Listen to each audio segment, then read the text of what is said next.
चलिए फ्रेंड्स, तो देखते हैं आज के सभी सब्जेक्टिव क्वेश्चंस को।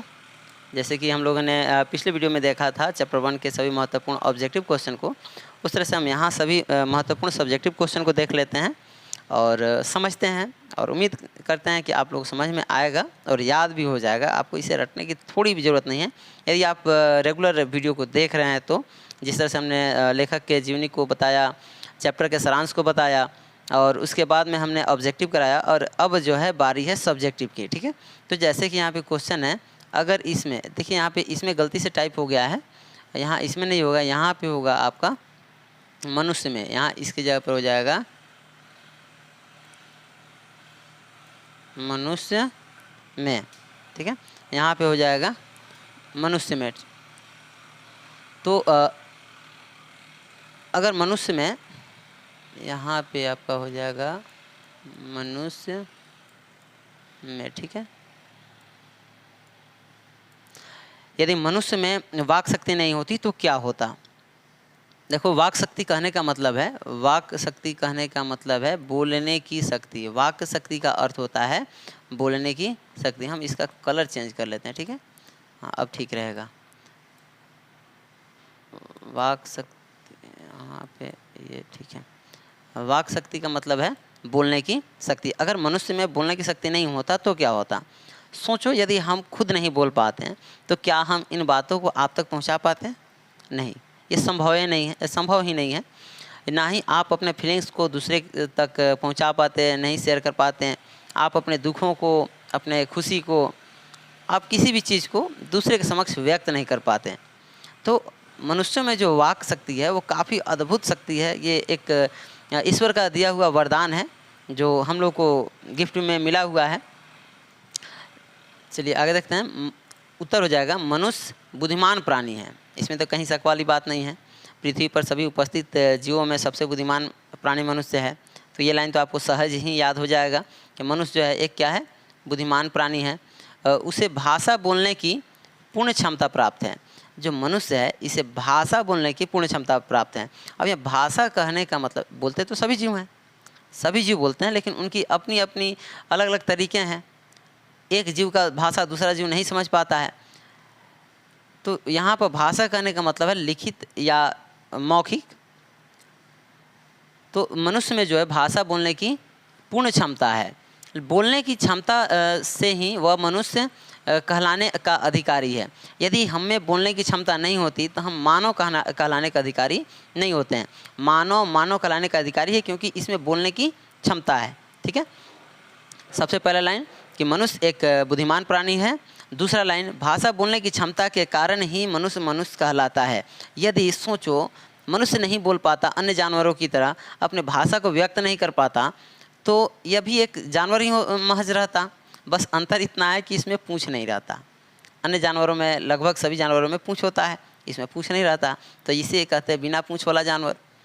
तो वाक शक्ति उसमें नहीं होता तो वह बिना पूँछ वाला जानवर कहा जाता। यदि मनुष्य में वाक शक्ति नहीं होती तो क्या कहलाता। यदि मनुष्य में वाक शक्ति नहीं होती तो ये बिना पूँछ वाला जानवर कहलाता। ठीक है, आगे देखते हैं। मनुष्य और जानवरों में सोच और वाक शक्ति की भिन्नता जानी जाती है। देखो, मनुष्य में और जानवरों में जो सबसे बड़ी अंतर है वो इसके सोच में है। मानव कुछ अलग तरह का सोच सकता है, बार बार विकास के रास्ते पर चलता रहता है, इसमें प्रगति करने की इसकी आदत है, यह हमेशा प्रगतिशील रहता है। जहाँ पर भी डेवलपमेंट हो वहाँ पे रुकता नहीं है, फिर से उसके आगे डेवलप करने की कोशिश करता है। तो मानव में और जंतुओं में सबसे जो पहला अंतर है वह है इसकी सोच की। मानव और जंतुओं में सोच में अंतर होता है। दूसरा है वाक शक्ति में। मानव और जंतुओं में वाक शक्ति में भी काफ़ी अंतर है। हम अपने भाषा के ज़रिए, हम भाषाओं के ज़रिए एक देश नहीं बल्कि दुनिया के सभी देशों के लोगों के साथ कनेक्ट हो पाते हैं। ये हमारी भाषा की ही देन है। सभी जगह के लोग अलग अलग भाषा बोलते हैं, बावजूद इसके जो कुछ भाषाएं होती है कनेक्टिव होती है। जैसे वर्तमान में अगर देखा जाए तो इंग्लिश है, तो हम सभी कनेक्ट हो पाते हैं, लेकिन जानवरों के साथ ऐसी बात नहीं है। ठीक है, तो जो जानवर होते हैं उनमें और जो मानव होते हैं उनमें सोच और वाक शक्ति की भिन्नता पाई जाती है। भिन्नता का मतलब होता है अंतर। ठीक है, भिन्नता पाई जाती है। उसके बाद में है वाक शक्ति के अभाव में मानव समाज गूंगा होता। सोचो, अगर वाक शक्ति नहीं होती तो मानव समाज क्या होता? ये बोल नहीं पाता, अपने बातों को व्यक्त नहीं कर पाता, और जो नहीं बोल पाता उसको हम क्या कहते हैं? गूंगा कहते हैं। तो यदि वाक शक्ति नहीं होती तो मानव समाज कैसा होता? गूंगा होता। यदि वाक शक्ति नहीं होती तो मानव समाज गूंगा होता। ठीक है, आगे है परस्पर सहयोग और संबंध इसके अभाव में परस्पर, एक मिनट हम इसको स्क्रॉल करते हैं आगे, चलिए। परस्पर सहयोग और संबंध इसके अभाव में विच्छेदित हो जाता। देखिए, परस्पर सहयोग कहने का क्या मतलब है? हम सभी जो हैं एक दूसरे की मदद करते हैं, तो ये कहलाता है परस्पर सहयोग। जैसे ये मान लो रामू है और यह है सोहन है, तो रामू सोहन की मदद करता है और सोहन रामू की मदद करता है। परस्पर हम लोग सहयोग में लगे रहते हैं, हम सभी एक दूसरे की मदद करते हैं, चाहे जिस भी रूप में हो। तो ये जो परस्पर सहयोग वाला संबंध है, ये संबंध नहीं रह पाता यदि हमें बोलने की शक्ति नहीं होती। सोचो, हम किसी से हेल्प कैसे मांग लेते हैं? बोल कर ही तो मांगते हैं ना। अगर नहीं बोल पाते तो मदद मांगने में काफ़ी कठिनाई होती, और सामने वाला भी समझ नहीं पाता ये मदद मांग रहा है या क्या कर रहा है, कुछ कहना चाह रहा है या कुछ, मतलब समझ ही नहीं पाता। तो इसलिए जो है, अगर वाक शक्ति नहीं होती तो फिर मानव समाज का रूपरेखा दृश्य जो है काफ़ी अलग होता, इस तरह नहीं होता जिस तरह से आज है। उसके बाद में है बातचीत दो व्यक्तियों के प्रेम का संताप होता है। जो बातचीत है वो दो व्यक्तियों के किस चीज़ का संताप होता है? तो प्रेम का संताप होता है। जब हम बात करते हैं एक दूसरे से तो हम सभी कनेक्ट हो जाते हैं। जैसे अभी हम कुछ कह रहे हैं, आप लोग सुन रहे हैं, तो कहीं ना कहीं हम लोगों के बीच में एक आंतरिक कनेक्शन बन जाता है। तो ये जो बातचीत है ये लोगों के मन में कनेक्शन उत्पन्न करता है, कनेक्ट करता है एक दूसरे से, और कनेक्ट होने के कारण इससे जो है प्रेम का इसे संताप भी कहा जाता है। यदि बातचीत नहीं होता तो हम लोग में उतना प्रेम वाली भावना नहीं होती। आप देखते होंगे आपके कहीं कई मित्र होंगे, उन सब से आपका अलग अलग संबंध होगा, किसी से ज़्यादा प्रेम, किसी से कम प्रेम।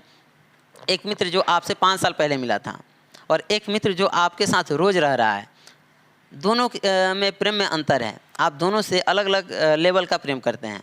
कारण क्या है? क्योंकि एक जो 5 साल पहले मिला था आपसे कम बातचीत करता है, और एक जो रोज़ आपके साथ रह रहा है उससे आपकी बातचीत लगातार होते रहती है, और इस वजह से जो प्रेम है उसमें अंतर आ जाता है। ठीक है, तो बातचीत जो है प्रेम का संलाप है। बातचीत के जरिए ही मानव एक दूसरे मानव से कनेक्ट हो पाता है। बातचीत के जरिए ही मानव अपने फीलिंग्स को दर्शा पाता है। और यदि बातचीत करने की शक्ति नहीं होती तो समाज गूंगा होता, मानव एक बिना पूँछ वाला जानवर होता, और इससे ज़्यादा यह कुछ नहीं होता। उम्मीद करते हैं यह क्वेश्चन समझ में आया होगा। ठीक है, यदि फिर भी अगर इसमें कोई आपको कन्फ्यूजन रह जाता है, कोई दिक्कत रह जाता है, तो आप फिर से इस क्वेश्चन को पूछ सकते हैं। हम फिर से दूसरे तरीक़े से एक्सप्लेन करने की कोशिश करेंगे। चलिए दूसरे क्वेश्चन पे अपने चलते हैं। दूसरा क्वेश्चन है बातचीत के संबंध में बेन जॉनसन और एडिसन का क्या विचार है? जो बातचीत है इसके संबंध में बेन जॉनसन और एडिसन का क्या मतलब अपना उनका विचार है, क्या कहते हैं इस बारे में, बातचीत के बारे में, उसको देखते हैं। लिखा है बातचीत के द्वारा ही मनुष्य का गुण दोष प्रकट होता है। देखो बहुत यहाँ पे अच्छा लाइन है, ये सहजता से ही याद हो जाएगा। थोड़ा सा बात को आप समझिए, सुनिए। क्या होता है, अगर आप किसी व्यक्ति के शक्ल को देख कर क्या आप उसके अच्छा या बुरा होने का तय कर सकते हैं? नहीं, ये संभव नहीं है। हाँ, कुछ मामले में आप गेस कर सकते हैं, लेकिन आपके द्वारा ऐसे स्थिति में किया गया गेस अधिकांश बार गलत ही साबित होगा। तो हम किसी व्यक्ति के चेहरे को देख करके, उसके पहनावे ओढ़ावे को देख करके उसके विचारों के बारे में डिसाइड नहीं कर सकते हैं कि वो किस तरह का है, उसमें क्या गुण है और क्या दोष है। यदि हमें उसके गुण और दोष को जानना है तो हमें उससे क्या करना होगा? बात करना होगा। जब हम बात करते हैं तो उस व्यक्ति के बारे में जो है हमें और अधिक पता चलता है और उसके गुण और दोषों के बारे में हम जान पाते हैं। ठीक है, तो बातचीत के जरिए ही हम किसी व्यक्ति के गुण और दोष के बारे में जान पाते हैं। जैसे कि आप जब बात करेंगे तो बात करने के बाद कई बार लोग नम्रता से पेश आता है, तो हम कहते हैं कि ये आदमी जो है बहुत ही अच्छा है, नर्म दिल है, इस तरह की बातें होती हैं। अगर बड़ी रूखापन से बिहेव करता है या बातें करता है तो हम ये अनुमान लगा पाते हैं कि ये व्यक्ति जो है उतना अच्छा नहीं है, ये इसका व्यवहार जो है रूखा है। तो हम जो है बातचीत के जरिए ही बातचीत के जरिए मनुष्य के गुण और दोष का पता लगा पाते हैं। ठीक है, आगे है कर रहा है बेन जॉनसन के अनुसार, किसके अनुसार? बेन जॉनसन के अनुसार। किसके अनुसार? बेन जॉनसन के अनुसार। ठीक है, बोलने से ही मानव के रूप का साक्षात्कार होता है। क्या चीज़ करने से मानव के रूप का साक्षात्कार होता है? बोलने से। ठीक है, यदि मानव बोलता है तो उसके जो है कैरेक्टर तो नहीं करना चाहिए, उसके गुण और दोष जो है बाहर दिखाई देने शुरू हो जाते हैं। ऐसा किसका मानना है? ऐसा मानना है बेन जॉनसन का। ठीक है, किसका मानना है? बेन जॉनसन का। आगे है जो सर्वथा उचित है, जो सर्वथा उचित है। बेन जॉनसन साहब कहते हैं कि बातचीत के जरिए ही हम किसी के गुण और दोष को आंक पाते हैं, जांच पाते हैं कि उसमें क्या गुण है और क्या दोष है। ठीक है, एडिसन के अनुसार, वो तो था बेन जॉनसन के अनुसार कि बातचीत के जरिए ही गुण और दोष झलकते हैं। और अब आते हैं एडिसन साहब। एडिसन कहते हैं असल बातचीत सिर्फ दो व्यक्तियों में ही हो सकती है। असल बातचीत कितने व्यक्तियों के बीच में होती है? सिर्फ कितने व्यक्तियों के बीच में होती है? दो। असल बातचीत जो है दो व्यक्तियों के बीच में ही मात्र होती है। याद रखना है, ये ऑब्जेक्टिव क्वेश्चन भी आपसे पूछा जाएगा कि असल बातचीत है कितने लोगों के बीच में होती है? तो दो व्यक्तियों के बीच में होती है। ठीक है, आगे है जिसका तात्पर्य यह हुआ कि जब दो आदमी होते हैं तभी अपना दिल या बात जो है एक दूसरे के सामने तभी अपना एक दूसरे के सामने दिल खोलते हैं। देखो, ये हकीकत है। आप लोगों ने भी ऐसा महसूस किया होगा कि जब दो लोग बात कर रहे होते हैं तो ऐसे में जो है वो अपना दिल एक दूसरे के सामने खोलते हैं और अपने दिल की बातें बताना शुरू करते हैं। ठीक है, और सच बातें जो है होती हैं। लेकिन जैसे ही तीसरा व्यक्ति वहाँ उपस्थित हो जाता है, मात्र वहाँ उपस्थित, वो कुछ बोले ना बोले, सुने ना सुने, बस वो उपस्थित हो गया अगर तीसरा व्यक्ति, तो ऐसे में बातचीत की धारा बदल जाती है। जो बातचीत है इसका एकदम पैटर्न ही बदल जाएगा, उतर जाएगा अपने पटरी से। जो ओरिजिनल बात है वो ख़त्म हो जाएगी, वो जो है कहीं और भी चला जाएगा और बात का एकदम रुख बदल जाएगा और बात का पैटर्न ही बदल जाएगा। जैसे कि दो लड़कियां हैं और दो लड़कियां एक दूसरे से कुछ बात कर रही थी और जैसे ही वहाँ तीसरी लड़की आ गई वो बात बदल लेंगी और कुछ अलग तरह की बात करने लगेंगी। ऐसा इसलिए होता है कि जब वो बात कर रही होती है तो उनको लगता है कि ये जो है हमारे बातों को सुनकर कहीं दूसरे जगह कह देगी, और इस भय से जब तीसरा व्यक्ति आता है तो बात की धारा बदल जाती है। असल बातचीत कितने लोगों के बीच में होती है? दो लोगों के बीच में। और ऐसा कौन कहता है? तो एडिसन कहते हैं असल बातचीत कितने लोगों के बीच में होती है? दो लोगों के बीच में होती है। और ऐसा किसका मानना है? एडिसन का। अच्छा, उसके बाद में बेन जॉनसन साहब का क्या मानना है? तो बेन जॉनसन का मानना है कि बोलने से ही मानव के गुण और दोष का साक्षात्कार होता है। बोलने से ही मानव के गुण और दोष का साक्षात्कार होता है। आगे देखते हैं, कह रहा है तीन व्यक्तियों की बातचीत की मनोवृत्ति के प्रसरण की वह धारा बन जाती है मानो उस त्रिकोण को तीन रेखाएं हैं।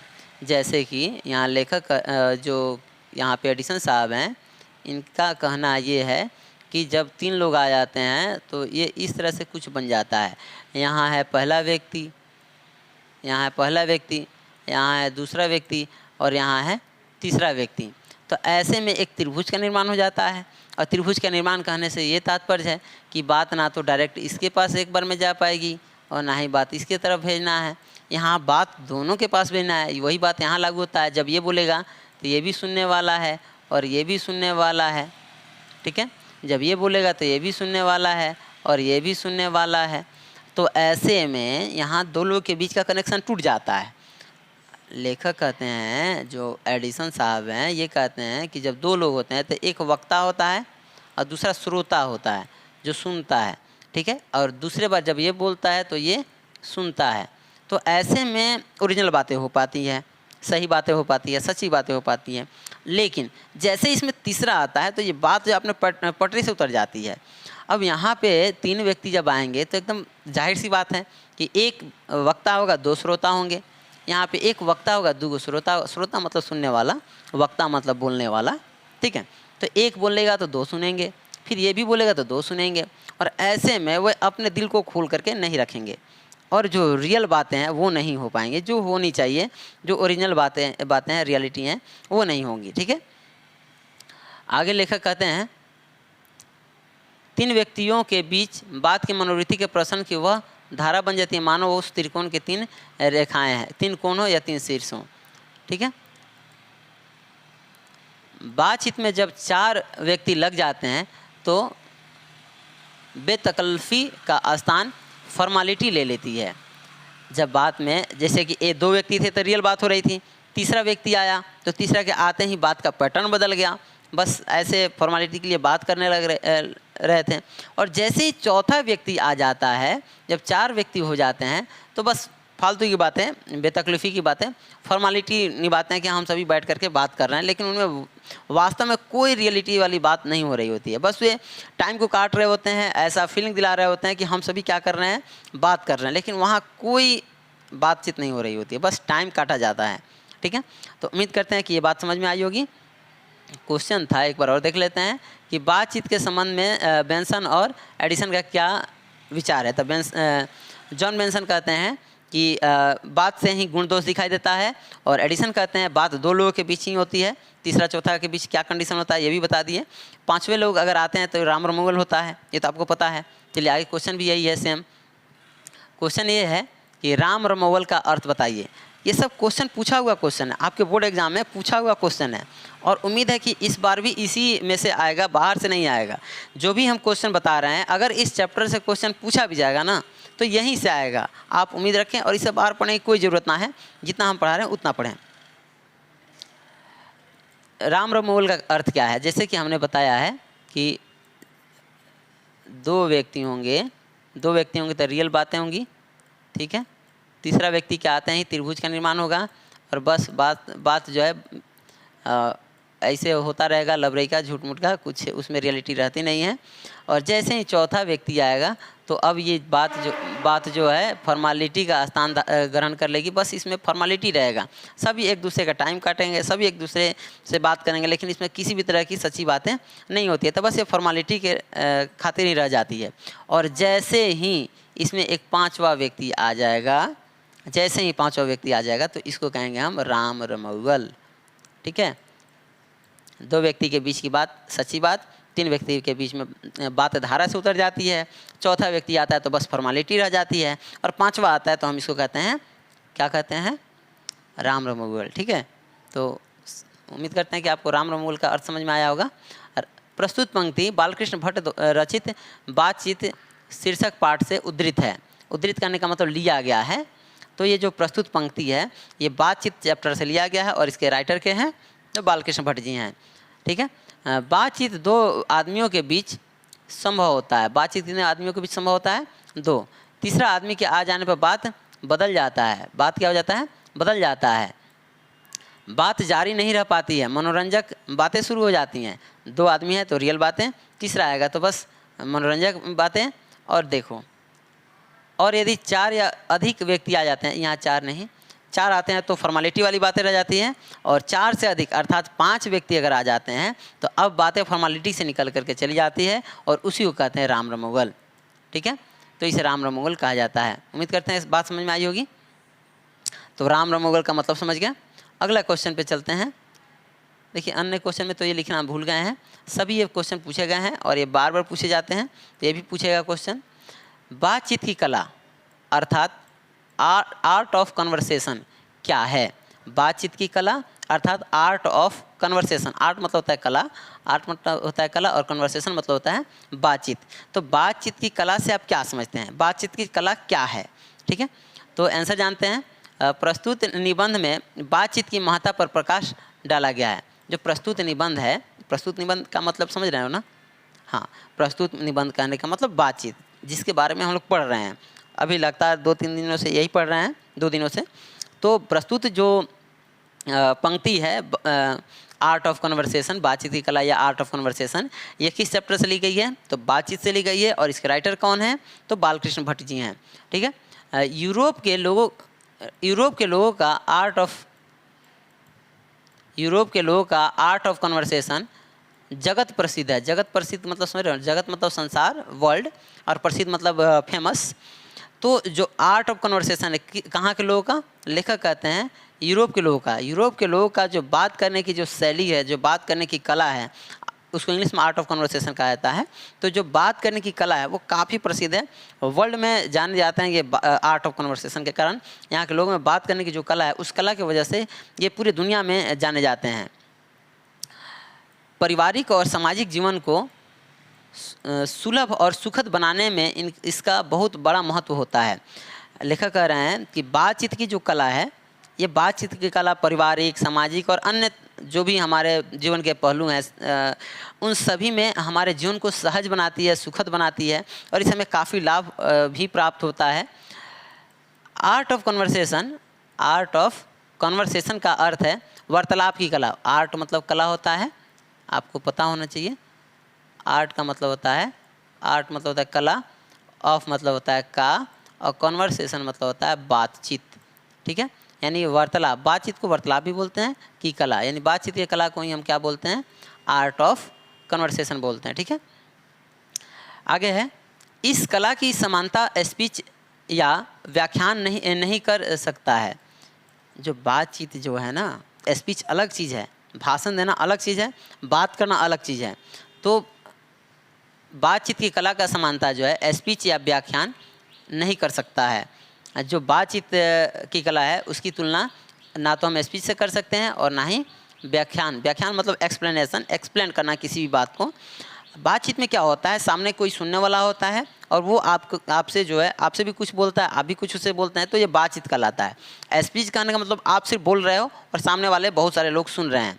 ठीक है, और व्याख्यान करने का मतलब एक्सप्लेनेशन इसको बोलते हैं। एक्सप्लेनेशन करने का मतलब सामने वाला किसी एक ही टॉपिक पर वो बोले जा रहा है और आप बस सुने जा रहे हो। तो इन दोनों से ही, व्याख्यान या स्पीच, दोनों में से किसी से भी बातचीत के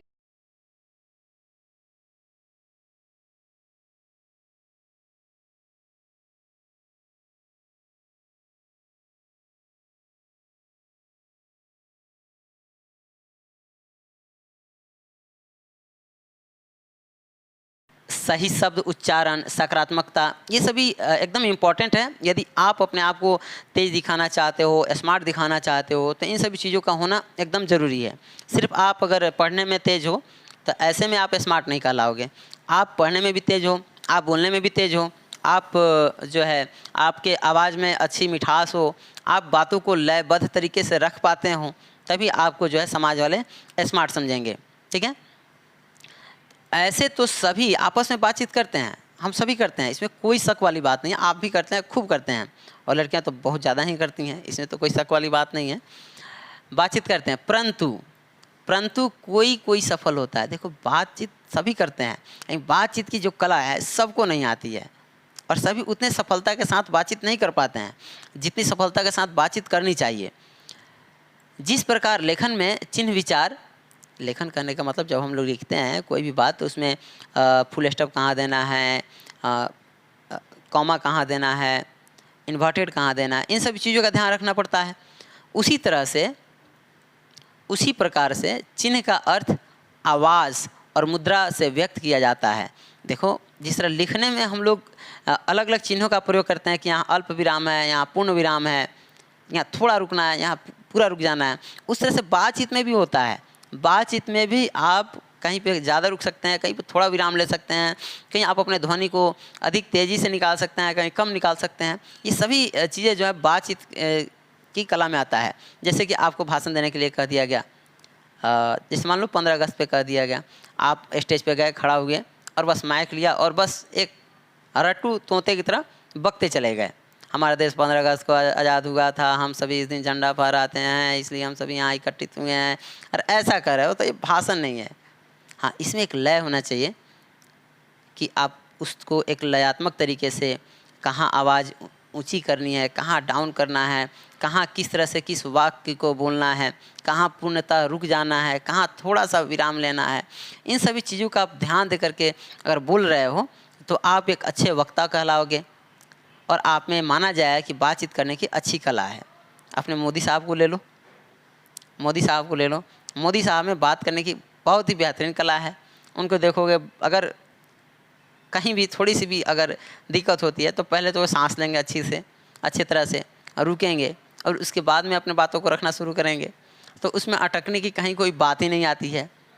कभी कभी वो काफ़ी अपने आप को तेज़ आवाज़ में बोलना शुरू कर देते हैं, कभी अपने आवाज़ को डाउन कर लेते हैं, कहीं पूर्णतः रुक जाते हैं, कहीं थोड़ा सा रुकते हैं। तो उनके बातों को सुन करके भी आप आर्ट ऑफ कन्वर्सेशन सीख सकते हो। ठीक है, तो ये था आपका आखिरी क्वेश्चन, और उम्मीद करते हैं कि बात समझ में आई होगी। और इसके साथ ये चैप्टर आपका पूर्णतः समाप्त होता है। इस चैप्टर का एक्सप्लेनेशन हो चुका है, राइटर के जीवनी के बारे में हो चुका है, ऑब्जेक्टिव हो चुका है, और सब्जेक्टिव भी आज ख़त्म हुआ। ठीक है, मिलते हैं नेक्स्ट वीडियो में।